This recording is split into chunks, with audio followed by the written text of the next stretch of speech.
मैं हूं अमित कुमार और स्वागत है आपका अनटोल्ड हिस्ट्री में। आज हम जानेंगे कि भारत का इतिहास राजाओं महाराजाओं, जीत हार की कहानियों से भरा है, लेकिन अशोक मौर्य जैसा कोई नहीं। मौर्य वंश के तीसरे राजा अशोक का राज लगभग 268 से लेकर 232 ईसा पूर्व तक चला और इसने भारत के इतिहास को बदल दिया। एक खूंखार योद्धा से अशोक एक दयालु राजा बन गए, जिनका नाम हमेशा शांति, अहिंसा और बौद्ध धर्म के प्रसार से जुड़ा रहेगा। अशोक की कहानी सिर्फ लड़ाई और जीत की नहीं है। ये एक ऐसे इंसान की कहानी है जिसने युद्ध के अंधेरे से धर्म के रास्ते पर चलकर मोक्ष पाया।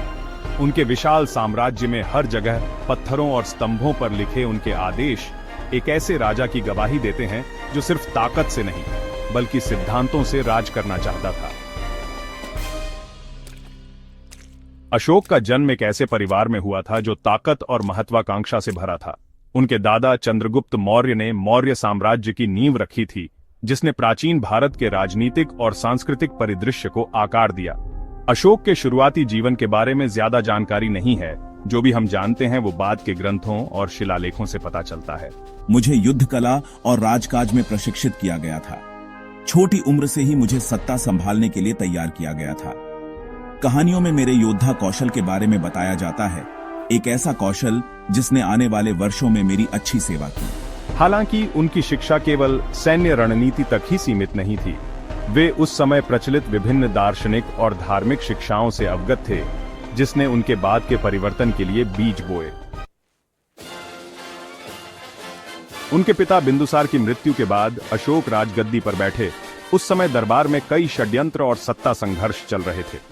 कहा जाता है कि उन्होंने अपने सभी विरोधियों को बेरहमी से खत्म कर दिया और मौर्य साम्राज्य पर अपना दावा मजबूत किया। मेरा शुरुआती राज विस्तारवादी महत्वाकांक्षाओं से भरा था। मैंने कई सैन्य अभियान चलाए, ताकत और रणनीतिक गठबंधनों के माध्यम से अपने साम्राज्य की सीमाओं का विस्तार किया। उनका सैन्य कौशल निर्विवाद था और उनकी जीत ने विशाल क्षेत्रों को उनके नियंत्रण में ला दिया। ऐसा लग रहा था कि युवा सम्राट अपने पूर्वजों के नक्शे कदम पर चलेंगे, खून और लोहे से अपनी विरासत बनाएंगे। उन्हें क्या पता था कि एक ही निर्णायक लड़ाई उनके राज्य और उनके जीवन का रास्ता हमेशा के लिए बदल देगी। अशोक के जीवन का सबसे महत्वपूर्ण मोड़ कलिंग विजय के साथ आया, जो भारत के पूर्वी तट पर एक समृद्ध राज्य था। वर्तमान ओडिशा में लड़ा गया कलिंग युद्ध एक क्रूर युद्ध था। हालांकि अशोक की सेना विजयी हुई, लेकिन जीत की कीमत ने उन्हें झकझोर कर रख दिया। मैंने जो नरसंहार देखा, जो दुख मैंने दिया, उसने मेरी आत्मा पर एक अमिट छाप छोड़ी। अशोक के अपने अभिलेख युद्ध की भयावहता का वर्णन करते हैं, जिसमें 1 लाख से अधिक लोग मारे गए और अनगिनत लोग बंदी बना लिए गए। कलिंग के खंडहरों के बीच सम्राट ने एक गहरा नैतिक जागरण अनुभव किया। मृत्यु और विनाश के दृश्य ने उनके भीतर एक गहरा पश्चाताप और एक अलग रास्ते, शांति और करुणा के मार्ग की लालसा जगाई। कलिंग युद्ध अशोक के जीवन में एक महत्वपूर्ण मोड़ साबित हुआ। इस युद्ध ने न केवल उनके साम्राज्य को हिला दिया, बल्कि उनके भीतर भी एक गहरा परिवर्तन लाया। अपने द्वारा फैलाई गई भयावहता से प्रेतबाधित अशोक ने अपने जीवन के उद्देश्य पर पुनर्विचार करना शुरू किया। उन्होंने एक गहरा परिवर्तन किया, हिंसा को त्याग दिया और बौद्ध धर्म की शिक्षाओं को अपनाया। यह निर्णय उनके लिए एक नई दिशा का प्रतीक था। मैं अब अपने द्वारा दिए गए दुखों का भार नहीं सहन कर सका। हर रात मुझे उन निर्दोष लोगों की चीखें सुनाई देती थीं। हिंसा का मार्ग केवल दुख और निराशा की ओर ले जाता है। ये एक अंतहीन चक्र है जो केवल विनाश लाता है। वे विशेष रूप से अहिंसा के दर्शन और करुणा पर जोर से प्रभावित हुए, जो उनके जीवन का नया आधार बन गया। इसके सिद्धांतों में उन्हें सांत्वना और मार्गदर्शन मिला। उन्होंने बौद्ध धर्म के गहरे अर्थ को समझने के लिए खुद को समर्पित कर दिया। बुद्ध की शिक्षाओं ने मेरी आंखें खोल दी। उन्होंने मुझे दिखाया कि सच्ची शक्ति करुणा और अहिंसा में निहित है। करुणा और अहिंसा मेरे नए मार्गदर्शक सितारे बन गए। ये सिद्धांत मेरे जीवन और शासन के हर पहलू में प्रतिबिंबित होने लगे। बौद्ध भिक्षुओं के संरक्षण में अशोक ने खुद को धर्म के अध्ययन में डुबो दिया, जो धार्मिकता का मार्ग है। उन्होंने बौद्ध धर्म के गहरे अर्थ को समझने के लिए खुद को समर्पित कर दिया। सम्राट अशोक, धर्म केवल विश्वासों का एक समूह नहीं है, बल्कि जीवन जीने का एक तरीका है। यह एक ऐसा मार्ग है जो हमें सच्ची शांति और संतोष की ओर ले जाता है। यह हर कार्य में अहिंसा, मैत्री और करुणा का आह्वान करता है।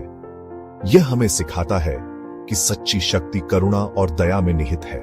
मैं इन सिद्धांतों के प्रति प्रतिबद्ध हूं। मैं अपने शासन में इन्हें लागू करने का संकल्प लेता हूं। उन्होंने अहिंसा, मैत्री और करुणा के सिद्धांतों को अपने शासन के मार्गदर्शक सिद्धांतों के रूप में अपनाया। यह उनके शासन का नया आधार बन गया। यह सत्ता और विजय पर पारंपरिक जोर से एक क्रांतिकारी प्रस्थान था, जिसने उनके पूर्ववर्तियों को परिभाषित किया था। यह एक नई दिशा थी जो उनके साम्राज्य को शांति और समृद्धि की ओर ले गई। मेरा साम्राज्य शांति और करुणा की नींव पर बनेगा, न कि युद्ध के रक्तपात पर। ये एक नया युग होगा। और इस तरह अशोक की ज्ञान प्राप्ति की यात्रा शुरू हुई, जिसने उनके जीवन और उनके साम्राज्य के इतिहास को हमेशा के लिए बदल दिया। यह यात्रा न केवल उनके लिए बल्कि उनके साम्राज्य के लिए भी एक नई शुरुआत थी। भाग 6, पत्थर पर उत्कीर्ण आदेश, एक राजा का धर्म। अशोक का बौद्ध धर्म में परिवर्तन केवल एक व्यक्तिगत परिवर्तन नहीं था। यह उनके शासनकाल और उनकी विरासत का आधार बन गया।